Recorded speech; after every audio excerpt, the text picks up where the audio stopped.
Okay, so this might be a fun video. I was listening to War Against All by Immortal, the first few songs on YouTube, but I've listened to the album many a time, and I, I've just been blown away by how very good it is. Um, I've actually been quite blown away by how good it is. And I've been loving it and advocating for it, and I was just listening to it this time, and it was like, man, this is really just unbelievable stuff. This is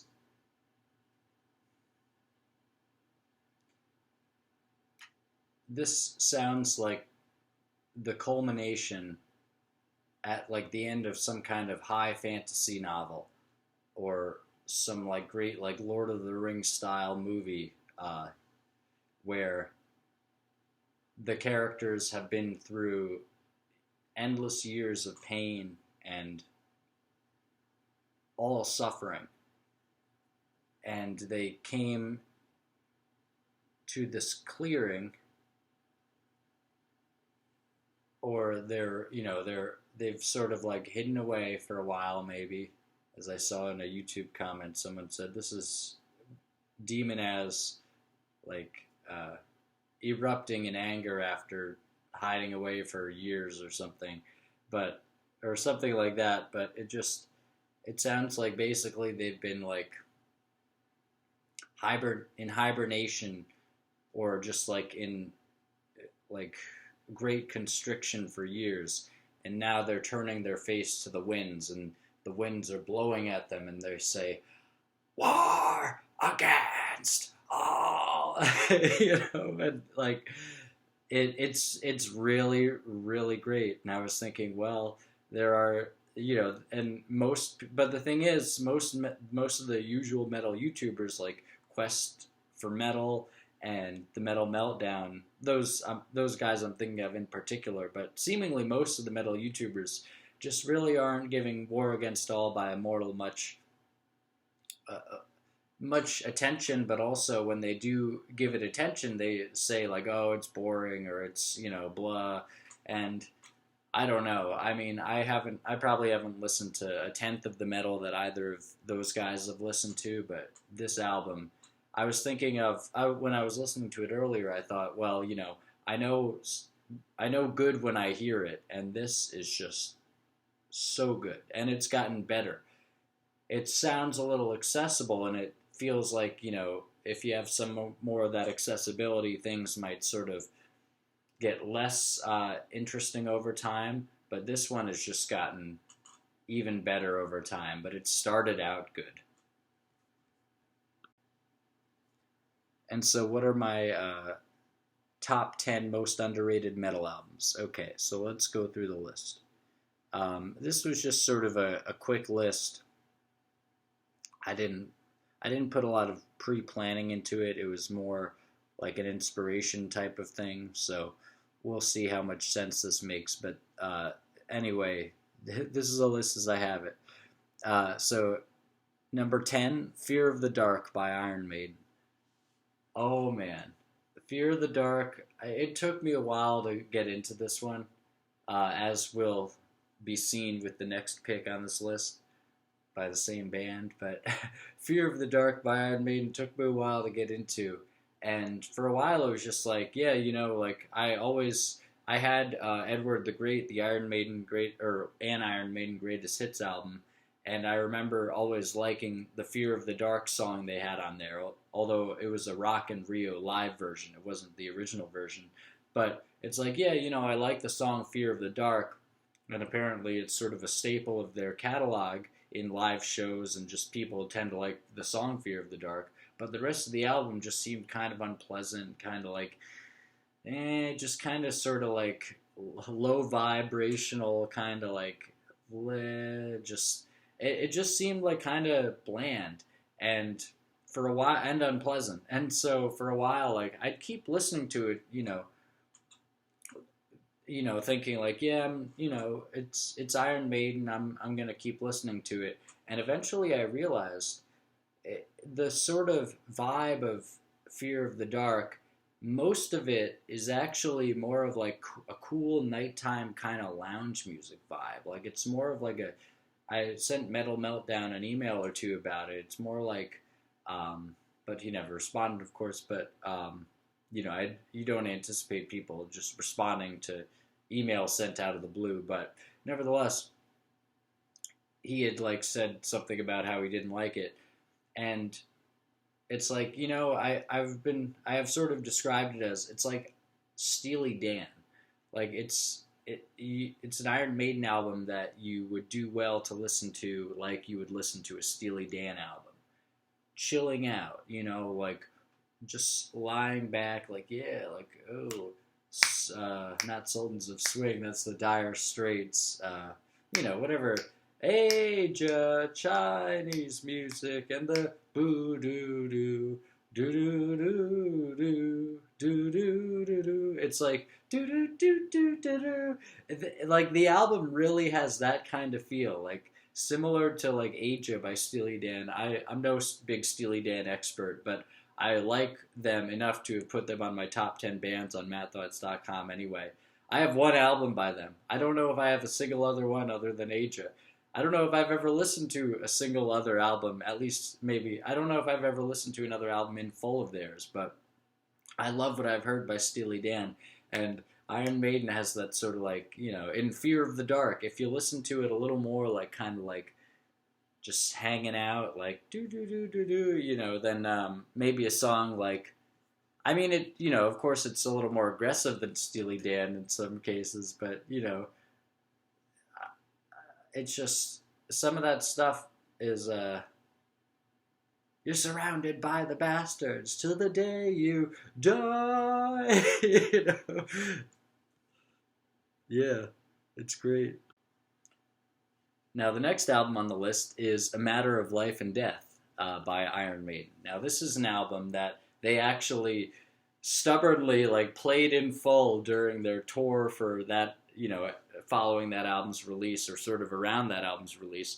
They famously played it in full to the point where like fans held up signs apparently saying like play the hits, and Razor Fist, I think he talked about how he worked in a record store, and when that came out they like played it in full at like the record store, and his boss, I think he said his boss was just like, yeah, I don't really get it, or like I'm not that into it.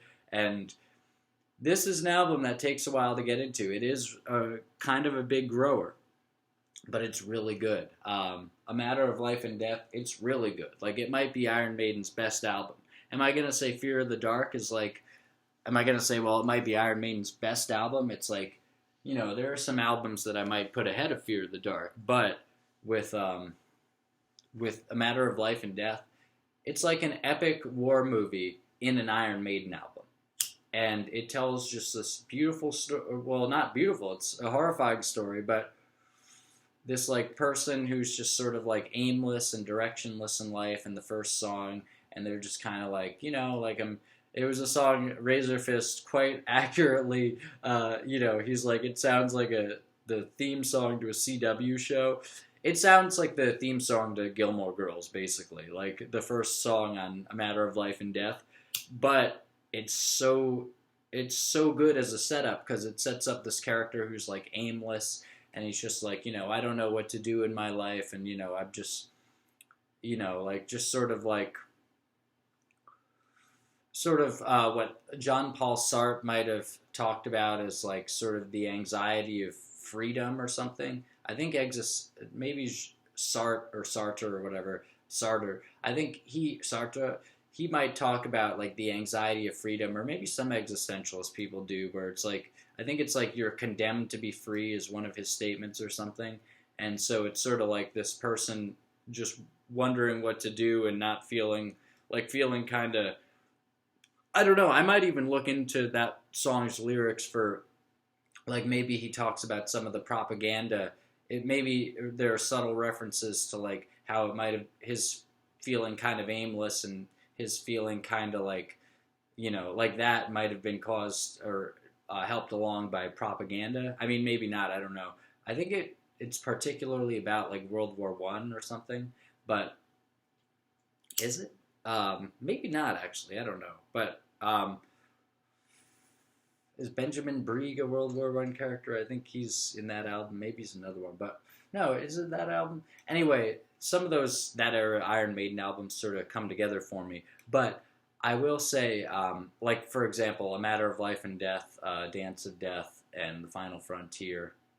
But Matter of Life and Death is just so good. Like it's so rich. It's such a tapestry, and it's this character who's like, I don't know what to do in my life, and then the army is like, okay, well, we've got this war. Like these colors don't run. Like like your grandfathers before. These colors don't run from cold, bloody war. Like, so it's this aimless character in song 1, and then in song 2, it's this like war music propaganda. Like your grandfather before. These colors don't run from cold, bloody war. Like it's like the government saying, come on, like you gotta do what your grandparents and your fathers did before you, and you're gonna go fight for your country. And this aimless character maybe like sort of adopts that, like, what, like, yeah, like I'm fighting for my country. Like I was aimless before, now I have a direction. And it's just sort of this evil, like satanic tide leading him off into the like war pyrotechnics that happen for the rest of the album.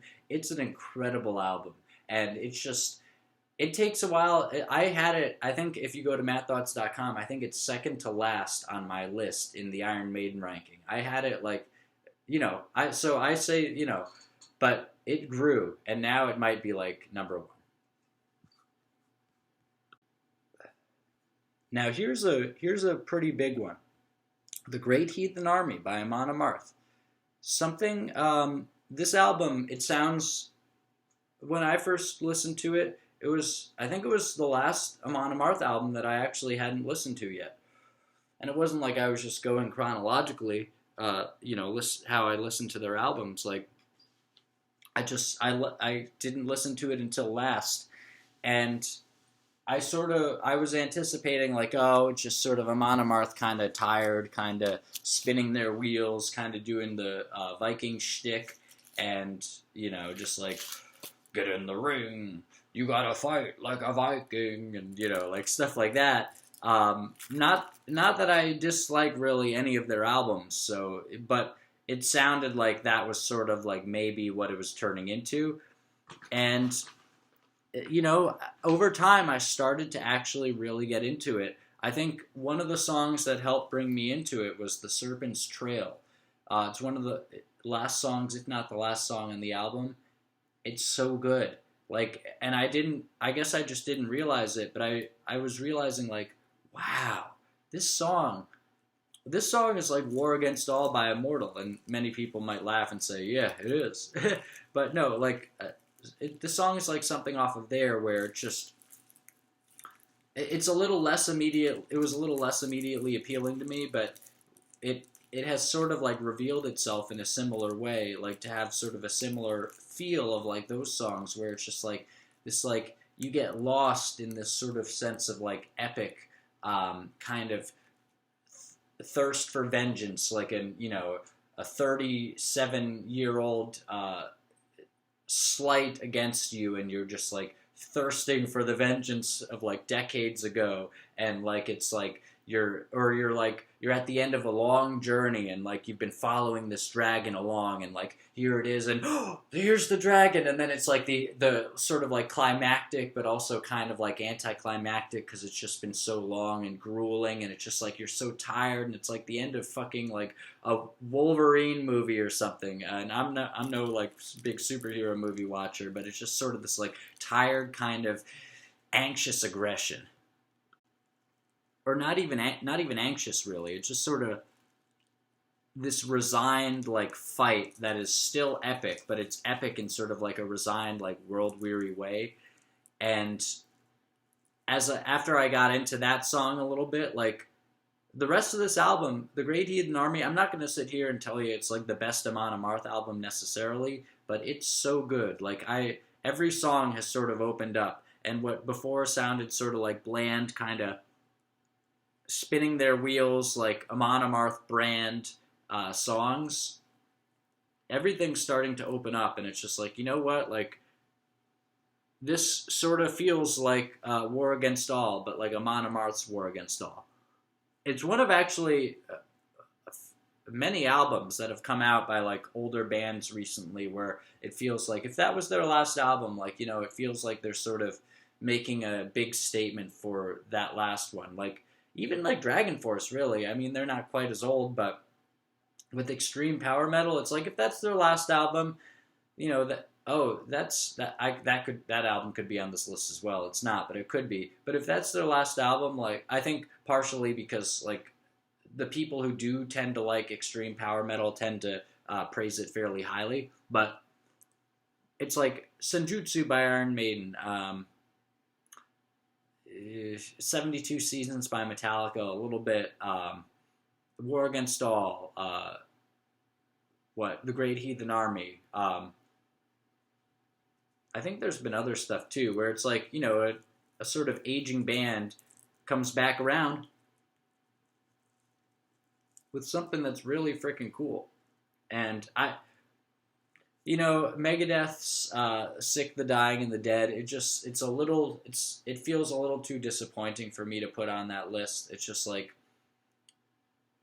Dave Mustaine, you've been talking about like the world control system for, you know, years, and you know, you had some really good stuff. You have an album called United Abominations, and you're just going to say nothing about what's been going on in the past few years in your new album. You're literally going to say nothing. The most you're going to say is to call it The Sick, the Dying, and the Dead, and then to sort of make it sound like the narrative around it is actually honest and truthful in the lyrics that you put, like, rather than a deception. Like, you're really going to not say anything about all this? It's like, it feels like one of the biggest missed opportunities to me. It feels really shitty. Musically, I like that album well enough, but and usually I don't really hold you know, lyrics either against or for bands in like metal music. Like, I think I might have surprised a younger me, but usually by saying this, but usually I'm not really thinking about the lyrics. I mean, I guess maybe I kind of often am thinking about the lyrics, but usually it doesn't seem like that much of a focal point in a lot of metal, to the point where, you know, it's like if you don't understand what they're saying, it doesn't really matter. Like, you don't really wonder what they're saying, really. Like with War Against All, they had the lyrics going by, or couple of the songs on War Against All anyway.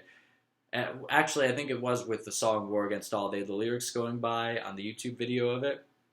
I bought the album. I have it in physical copy, actually, but I was watching the YouTube version rather than putting a CD in, and anyway, and plus I have the A$AP Rock CD in there, and I'm keeping it in there until I'm done listening to it. Maybe I'll finish listening to it today, but anyway, War Against All, it's just like, oh yeah, they had the lyrics going by, and like I was sort of reading the lyrics, and it was like, okay, like reading them I can understand it, but prior to like watching the video, maybe this time that I'm referring to, and reading the lyrics while he's saying stuff, or some of them anyway, for some of the stuff that he's saying, I probably didn't like pick, like I've even looked at the little album booklet and stuff, but like I probably like have listened to the songs on this album mostly just not even, as if he's not saying words at all, as if he's just going like as if like that's what he's doing. He's just like making sounds, like. But anyway, you know, so lyrics aren't necessarily like a huge thing for me, but I guess maybe it's like, oh, you're holding Dave Mustaine's like some past things that he did against him. It's like, yeah, I suppose, but you know, Dave Mustaine has been open and willing to talking about like a lot of this stuff, and it's just he seems just not to do it. an album where they actually do at least talk about some of it in some like sort of oblique ways, or it sounds like they're talking about some of it anyway, is Omens by Lamb of God. That's a pretty good one. I don't know if I'd put that on the list of like, sort of final method albums for older bands, particularly perhaps. Oh, and The God Machine by fucking Blind Guardian. Like, oh my god, that's on the list. That's on the list of like, final statement albums for older bands. Like, it feels like swan songs are coming out all around us. But anyway, Omens is good. And Omens feels like more of the like challenging the governmental structure and whatever else lyrically than most of the Megadeth album does. It does have Night Stalkers, which is sort of like a description of like war helicopters and stuff that seems to be critical of like the war machine and stuff, but most of it is just like, there's actually a song called Mission to Mars where he's just like, he's talking about like, I head bang on the gangway. Like, it sounds like sort of a Megadeth joke song. The thing is, I really like listening to it, and I like the sound of a lot of, not all of, I think the sound is also a step down from Dystopia. Dystopia really sounded like the album that he could have released this time, lyrically and also perhaps musically, although I think I like some more of the Sick, the Dying, and the Dead than I do Dystopia in terms of the sound of it and the instrumentations and stuff, but some of Dystopia has really high points, and like, for example, the song Dystopia, I love that song. Oh man. But yeah, it's a real missed opportunity for me with the whole Dave Mustaine, Megadeth, the Sick, the Dying, and the Dead. He's talking about Mars in like a really excited way, like, I'm going to Mars, and then he says over, over, over towards the end of the song, and of course I looked up the gematria of over, and it broke down to 6, and so he said basically 6, 6, 6 at the end of the song. And if you're like, Matt, that's really, that's out there, then I'd say he has a song about halfway back through his career called FFF, and what is the gematria of the letter F? 6. And the song is called 6FFF, so the song is 666. So he's done this kind of thing before with like literally with the gematria of letters. So if he's saying over, over, over, I mean, it could be nothing, or it could be that it's not a coincidence that that's 666. Anyway, Great Heathen Army, real grower of an album. If I'd recommend listening to it more. Very underrated. It seems like most of the people on YouTube sort of went with the initial response I had to it as their, final. I wonder if part of the YouTube effect maybe for some of these people is that they listen to an album like once or twice.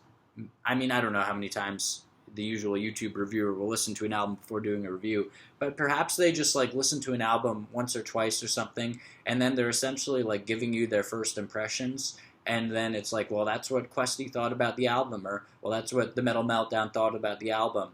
And maybe if they weren't doing the reviews of them online, then they would have like gone back to them a little more and more, and then they would have like been enamored with them. So I don't know. I don't know how much they're sort of going along with what they said or not going back to it, because they do listen to a lot of music, but a lot of metal CDs. Okay, next one, Diabolus in Musica. I will say the production of this album by Slayer, Diabolus in Musica by Slayer, I will say the production of this album has worn on me, but the album itself just pretty much from the first listen, I really enjoyed it. I don't know why people dislike this one so much over some of their other ones. The one before this sounds somewhat similar to this. This doesn't sound like Hell Awaits. Like it doesn't seem to have as much identity as like some of their real classics, like Seasons in the Abyss or Rain and Blood, even, or the other one. What's the other one? Oh, I love that other one. One that had Ditto Head on it, I think, maybe, or was that this one, or was that the one before this?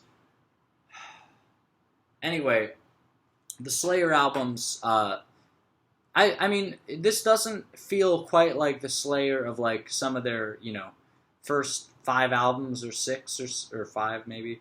This doesn't quite feel like some of those sounds, but it feels kind of, I don't know. I like it. I like Diabolos and Musica. It feels like sort of a pure version of the rappiness of Slayer.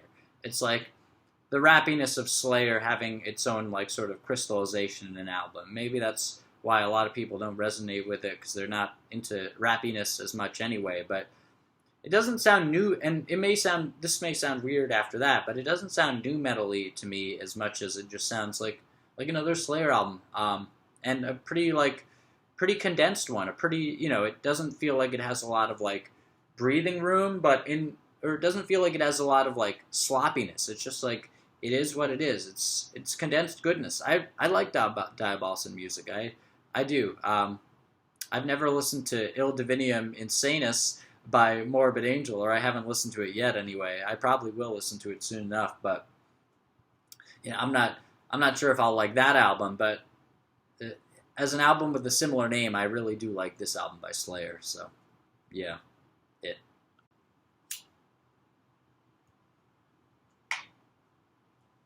Next up is another Slayer album, Show No Mercy. I guess the order might have been reversed on these, but I think in a strange sense, Show No Mercy doesn't get enough credit. I sometimes have seen it as like people say like, oh, it's just sort of like a takeoff on other metal of the time period, and Slayer hadn't really come into their own, and it sort of sounds more like this and that other band. Perhaps it's like sort of more inexperience, and just like if I hadn't listened to those other bands, then maybe there's an element here of like theft in sound, or an element here of like just tiredness of sound that wouldn't have seemed as apparent to me because I hadn't heard that kind of thing before. But it seems like from the first time I listened to this album, and that happens maybe less often with Slayer albums, I really enjoyed it. Similar to Diabolos and Musica. I really, from the first time I listened to this album, but this one just like, it felt like really good, like really, really good. And yeah, it was just it's a really really fantastic album, and I think people don't give it enough credit. So I think there's just sort of a sense of composition about it. Like the songs really do sound like compositions. Like I said in another video, it sounds like other bands sound like squiggles. Slayer sounds like, and I ended up saying pictures, but the first thought that came to mind, and I think a better version of it is like the other bands sound like they're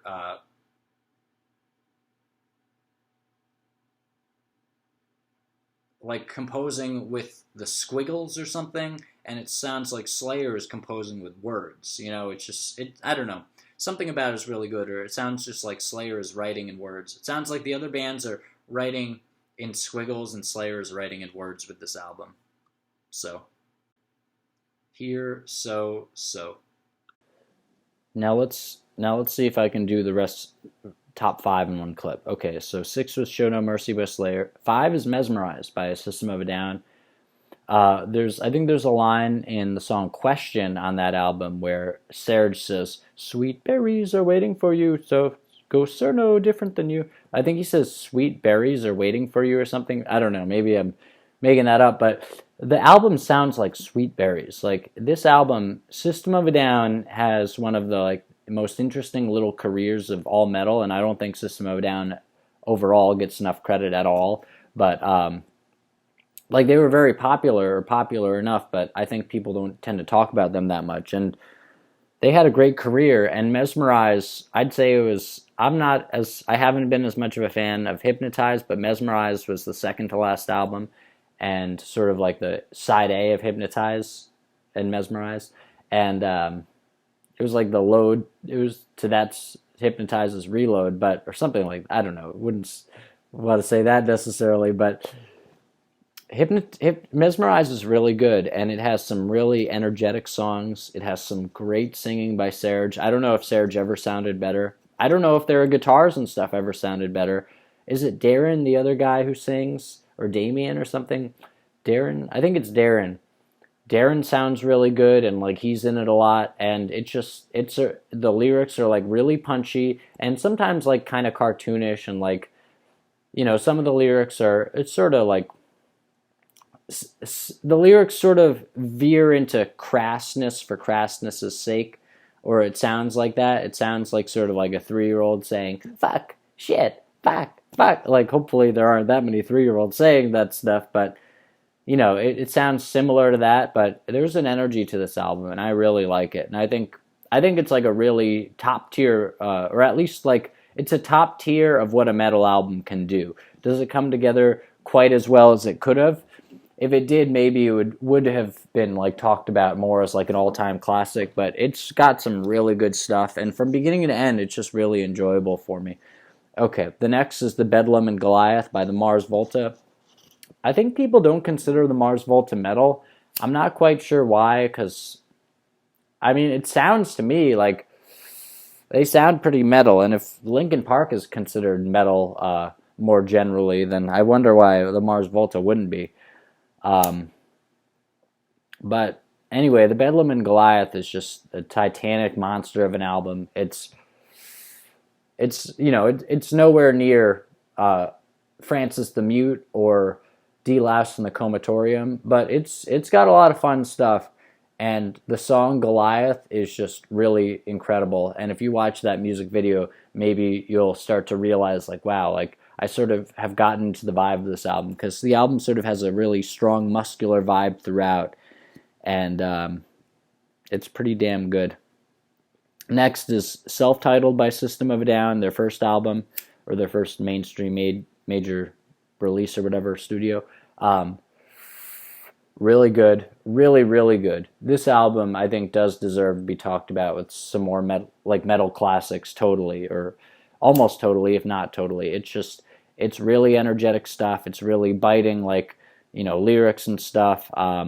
Serge is coming out like a freaking madman in the best way, and like the songs like "The Devil" and "Pluck," and just like he just sounds like a raving lunatic in a really good way, and his voice sounds really good, and the band sounds incredible, and everything from like the cool hauntingness of like spiders and suggestions to the insane off the walls energy of The Devil, or Qbert, frickin' Qbert, or whatever song. Maybe was it that one with the song he says, "Shake your spirit, Shakespeare, shake your spirit, Shakespeare, loud and noisy," or like, the song "Sweet Pea." "Sweet Pea" is incredible. What a great album, and I think people just like have sort of maybe not like forgotten about it, but I think that people may just sort of not, they just might not think about it that much, but it's a really high quality album, and it's great. Okay, next, War Against All. I've talked about it on this video. I think it's just sort of like, it's Immortal coming out and saying, this is classic black metal, revitalized, and sounding just as good as ever. And then the next one is, of course, Saint Anger by Metallica.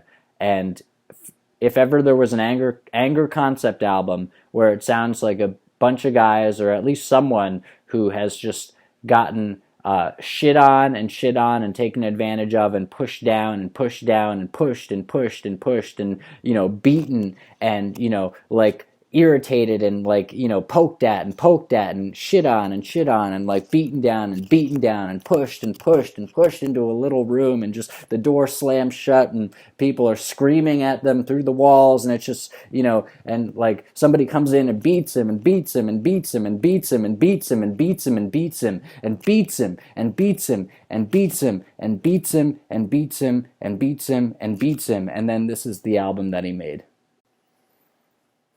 And those are my top 10 most underrated metal albums. Put yours below, or if you want to do a top 10, do a top 100. Usually, like often enough, like people like Questy will do a top 100 or something, and then you'll say like, don't put a top 100 down there, put a top 10 or something. It's like, no, fuck it, put a top 100. Put your top 1,000 most underrated metal albums. And I hope you have a head banging, wang hanging, or if not a wang hanging, then a I I think it would probably just go really terribly if I did the female equivalent for that. Just it would probably just be bad. So bad. It. But yeah, whatever. Whatever it. Okay, fine. Uh a head banging, wang hanging, or if not a wang hanging, then a I'm sorry, no.